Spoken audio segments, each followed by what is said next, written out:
Hi everyone, welcome to Sarkariyat once again. तो देखो, ये वीडियो आपके लिए काफी ज्यादा इंपॉर्टेंट होने वाली है। जो भी ऐसे कैंडिडेट्स हैं जो मेडिकल फील्ड में जाना चाहते हैं या मेडिकल फील्ड में जॉब करना चाहते हैं, तो उनके लिए काफी अच्छी रिक्रूटमेंट आई है। तो बेसिकली वैसे तो मैं आपको जो कॉलेज और एडमिशन्स के नोटिफिकेशन होते हैं उसके बारे में इन्फॉर्मेशन देता हूँ, कॉलेज एडमिशन्स के रिगार्डिंग ही। बट ये वीडियो काफी ज्यादा इंपॉर्टेंट इसलिए होने वाली है क्योंकि आप जैसे ही कैंडिडेट्स के लिए एक अच्छी जॉब अपॉर्चुनिटी आई है इंडियन नेवी में। ठीक है, तो देखो, ज्यादातर जो मेरे सब्सक्राइबर्स हैं वो ऐसे हैं जो बायोलॉजी या फिर मेडिकल फील्ड से ही बिलोंग करते हैं, जिनके पास क्लास 12 में बायोलॉजी था।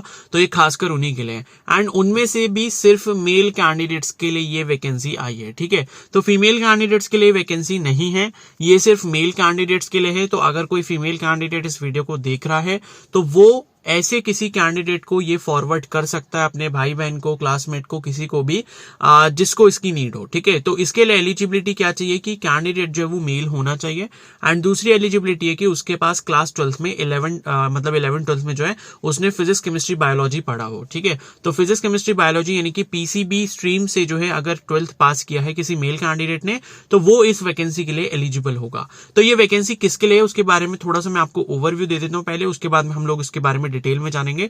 तो देखो, ये जो है इंडियन नेवी में ये परमानेंट वैकेंसी आई है। ठीक है, तो परमानेंट वैकेंसी का मतलब है कि 60 इयर्स की एज तक आप जो है यहां पर जॉब कर सकते हो अप टू रिटायरमेंट। ठीक है, तो ये आपकी अग्निवीर वाली वैकेंसी नहीं है। अग्निवीर में 4 साल का आपका रिक्रूटमेंट होता है, तो ये अग्निवीर नहीं है, ये बल्कि क्या है, परमानेंट वैकेंसी है।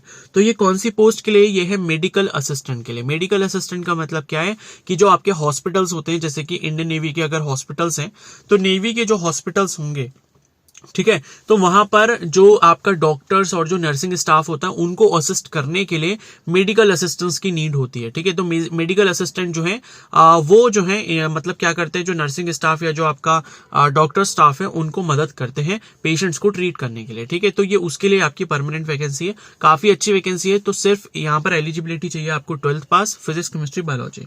ठीक है, तो आप इसके बारे में थोड़ा सा डिटेल में हम लोग डिस्कशन कर लेते हैं। तो ऊपर आप देख सकते हो, the Indian navy invites online application from unmarried male candidates for enrolment as sailors for senior secondary recruits in medical branch, that is SSR medical assistant. ठीक है, तो एसएसआर मेडिकल असिस्टेंट ये आपकी ब्रांच है और ये जो है आपका नवंबर 2024 से इसका कोर्स स्टार्ट हो जाएगा, यानी कि सारा प्रोसेस अभी हो जाएगा 1-1.5 महीने के अंदर अंदर, और नवंबर से जो आपकी ट्रेनिंग स्टार्ट हो जाएगी। ठीक है, तो पहले बात करते हैं एलिजिबिलिटी क्या है। तो देखो, एलिजिबिलिटी की अगर हम बात करें तो क्वालिफिकेशन के बारे में इन्होंने वही लिखा है कि फिजिक्स केमिस्ट्री बायोलॉजी आपका जो है पास होना चाहिए और कम से कम आपकी 50% होनी चाहिए। ठीक है, और फिजिक्स केमिस्ट्री बायोलॉजी अलग अलग सब्जेक्ट की बात करें तो मिनिमम 40% हर एक सब्जेक्ट में कम से कम होना ही चाहिए। इन तीनों को मिला के एवरेज आपका जो है कम से कम 50% होना चाहिए। आप डेट ऑफ बर्थ की बात करते हैं यानी कि एज की, तो अगर आपकी डेट ऑफ बर्थ 1 नवंबर 2003 से लेकर 30 अप्रैल 2007 के बीच में है तो आप यहां पर अप्लाई कर सकते हो। पे और अलाउंसेस की बात करें तो जब आपकी ट्रेनिंग होगी, ठीक है, तो ट्रेनिंग पीरियड के दौरान आपको 14,600 रुपए पर मंथ मिलेगा। ठीक है, ये आपका स्टाइपेंड होता है। और जब आपका कंप्लीशन हो जाएगा ट्रेनिंग का, जब आपकी ट्रेनिंग कंप्लीट हो जाएगी तो लेवल 3 जो है उसका जो डिफेंस पे का जो मैट्रिक्स होता है लेवल 3, उसका जो सैलरी है वो आपको मिलेगा। ठीक है, जो कि 21,700 से स्टार्ट होता है। तो देखो, 21,700 ये आपकी बेसिक पे होती है। इस मतलब आप मान के चलो कि इन हैंड सैलरी जो है वो अराउंड आपकी 30 के आसपास बनेगी। ठीक है ना, तो इसके अलावा आपको 5200 रुपीज एमएसपी भी मिलता है। ठीक है, डीए मिलता है, जितनी भी चीजें, तो आप मान के चलो कि 30+ आपकी सैलरी यहाँ पर रहने वाली स्टार्टिंग, जो कि काफी अच्छी है। ठीक है, और बाकी आपके प्रमोशन वगैरह होते रहेंगे, इन सब चीजों के बारे में लिखा है, तो काफी ऊपर तक आप जा सकते हो धीरे धीरे मेहनत करके, है ना। और आपको देखो ऑफिसर बनने का भी यहाँ पर मौका मिल सकता है, यानी कि जब आप यहाँ पर इंडियन नेवी में एंट्री ले लेते हो उसके बाद अगर आप इनके ये बीच बीच में आपको अपॉर्चुनिटीज देते हैं ऑफिसर बनने की, ठीक है, तो यहाँ पर एक इंटरव्यू कंडक्ट करवाया जाता है जिसे हम एसएसबी कहते हैं, जो कि आपका एनडीए के बाद होता है या सीडीएस या एफकेट के बाद होता है। तो एसएसबी इंटरव्यू ये बीच बीच में उन कैंडिडेट्स को करवाते हैं कि भाई आप जाके पार्टिसिपेट करो, और अगर आप एसएसबी क्लियर कर लेते हो तो आप फिर ऑफिसर बन जाओगे। सोचो, जहां कहां पर आप जो है मेडिकल असिस्टेंट थे, एक सेलर थे, वहां से सीधे आप ऑफिसर भी बन सकते हो। तो बहुत अच्छी अपॉर्चुनिटी है। और यहाँ पर आपको इंश्योरेंस भी मिलता है 75 लाख रुपीज का, यानी कि आपके साथ अगर कोई दुर्घटना हो जाती है, ठीक है, आपकी सर्विस के दौरान, तो आपको 75 लाख रुपए आपके घर वालों को दिए जाएंगे। और उससे ऊपर इन्होंने लिखा है कि आपको आपके बच्चों की फीस के लिए पैसा, ठीक है, हाउस रेंट अलाउंसेस, एचआरए, ठीक है, और ये सारी चीजें आपको मिलती हैं। तो बहुत अच्छी अपॉर्चुनिटी है। उसके बाद सिलेक्शन प्रोसेस की बात करें तो देखो इन्होंने लिखा है कि आपका 2 स्टेजेस में सिलेक्शन होगा। स्टेज 1 में आपका क्या है, shortlisting based on marks obtained in 10+2 PCB, यानी कि 10+2 में, यानी कि क्लास 12 में फिजिक्स केमिस्ट्री बायोलॉजी में जो आपके मार्क्स है, फॉर्म भरते टाइम आप उनको मेंशन करोगे एंड उसके बेसिस पर आपकी शॉर्टलिस्टिंग की जाएगी, आपको बुलाया जाएगा। ठीक है, मतलब आपको सेकंड राउंड के लिए एलिजिबल किया जाएगा। फिर स्टेज 2 में आपका पीएफटी होगा, यानी कि फिजिकल फिटनेस टेस्ट होगा, उसके साथ आपका रिटर्न एग्जामिनेशन होगा और उसके बाद आपका मेडिकल एग्जामिनेशन होगा। ठीक है, जहां पर जो इनके इंडियन नेवी की सेंटर्स है वहां बुलाया जाता है। तो पहले आप फॉर्म फिलअप करोगे, फॉर्म फिलअप करते टाइम अपने पीसीबी के मार्क्स फिल करोगे, पीसीबी के मार्क्स के बेसिस पर एक मेरिट लिस्ट बनेगी, उस मेरिट लिस्ट के बच्चे मतलब उस मेरिट लिस्ट के बेसिस पर जो है कैंडिडेट्स को शॉर्टलिस्ट किया जाएगा और जिनको शॉर्टलिस्टिंग का लेटर आएगा वो कैंडिडेट जाएंगे इसका एंट्रेंस एग्जाम देने के लिए। ठीक है, जहां पर आपका एंट्रेंस एग्जाम होगा, फिजिकल फिटनेस टेस्ट होगा जिसमें थोड़ा सा दौड़ना भागना होता है आपको। ठीक है, और उसके साथ साथ जो है आपको यहाँ पर मेडिकल एग्जामिनेशन के थ्रू पास होना होगा। ठीक है, तो आई होप ये चीज समझ आ गई होगी। और उसके बाद देखो यहाँ पर क्या है, इन्होंने लिखा है कि स्टेज 2 में आपका जो फिजिकल फिटनेस टेस्ट है उसमें क्या क्या करवाया जाएगा। ठीक है, तो 1.6 किलोमीटर रनिंग, तो आपको जो है 1.6 किलोमीटर रन करना है, कितने मिनट में, 6.5 मिनट में, जो कि बहुत अच्छा टाइम है। ठीक है, मतलब आप सोचो जो आर्मी वगैरह की जो आपकी अग्निवीर वगैरह की रैली होती है, इनमें जो है आपको सिर्फ 5 मिनट ही दिए जाते हैं। ठीक है ना, 5 मिनट या 5.5 मिनट दिए जाते हैं, तो 6.5 मिनट बहुत ठीक ठाक टाइम होता है। तो आपके पास लगभग 1 महीना अगर आप अभी से भी प्रैक्टिस करना स्टार्ट करते हो तो 6.5 मिनट में 1.6 किलोमीटर रनिंग करना कोई बहुत बड़ी बात नहीं है। ठीक है, और उसके बाद जो है यहाँ पर आपका जो स्क्वाट्स है, यानी कि उठक बैठक जो करते हैं वो आपको 20 करने होंगे, पुशअप्स आपको 15 करने हैं और बेंट नी सिटअप्स, ठीक है, ये बेंट नी सिटअप्स आपको करने होंगे 15। तो ये आपका फिजिकल फिटनेस टेस्ट होगा, जो इसको क्लियर करेगा फिर वो रिटर्न एग्जाम देगा। तो ये सिर्फ आपका क्वालिफाइंग इन नेचर है, यानी कि अगर आपने मान लो रनिंग जो है वो 6 मिनट में कंप्लीट कर दी तो उसके आपको कोई एक्स्ट्रा पॉइंट्स नहीं मिलने वाले यहाँ पे।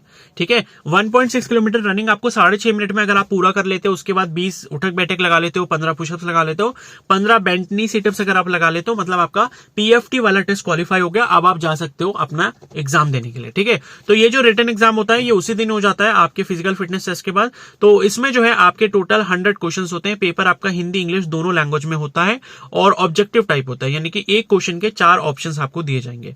और इसमें क्या क्या पूछा जाएगा, इंग्लिश पूछा जाएगा, साइंस पूछा जाएगा, बायोलॉजी पूछा जाएगा और जनरल अवेयरनेस और रीजनिंग पूछा जाएगा। तो 25 मार्क्स का ईच सेक्शन होगा, यानी कि 25 मार्क्स की इंग्लिश आएगी, 25 की साइंस, 25 की बायो और 25 की जनरल अवेयरनेस और रीजनिंग। ठीक है, और उसके बाद है ड्यूरेशन कितनी होगी एग्जामिनेशन की, तो 1 घंटा। तो 1 घंटे में 100 क्वेश्चन करने हैं और देखो यहाँ पर नेगेटिव मार्किंग भी होती है, तो इस चीज का बहुत अच्छे से ध्यान रखना है। ठीक है, तो क्वेश्चन ज्यादा करने से मतलब नहीं है, आप कितने सही क्वेश्चन करते हो मतलब उससे है। ठीक है ना, क्योंकि हर कोई जो है बहुत ज्यादा मार्क्स नहीं लेके आ पाएगा, क्योंकि 1 घंटे में 100 क्वेश्चन सबके लिए डिफिकल्ट टास्क है। तो 1 घंटे में अगर आप 60 क्वेश्चन भी सही कर देते हो या 50 क्वेश्चन भी सही कर लेते हो तो आपके फाइनल चांसेस हो सकते हैं सिलेक्शन के। ठीक है, और उसके बाद आपका मेडिकल वगैरह होता है जो कि आपका लगभग 5 दिन तक चलता है। ठीक है, उसमें वो सारे टेस्ट होते हैं आपके बॉडी से रिलेटेड।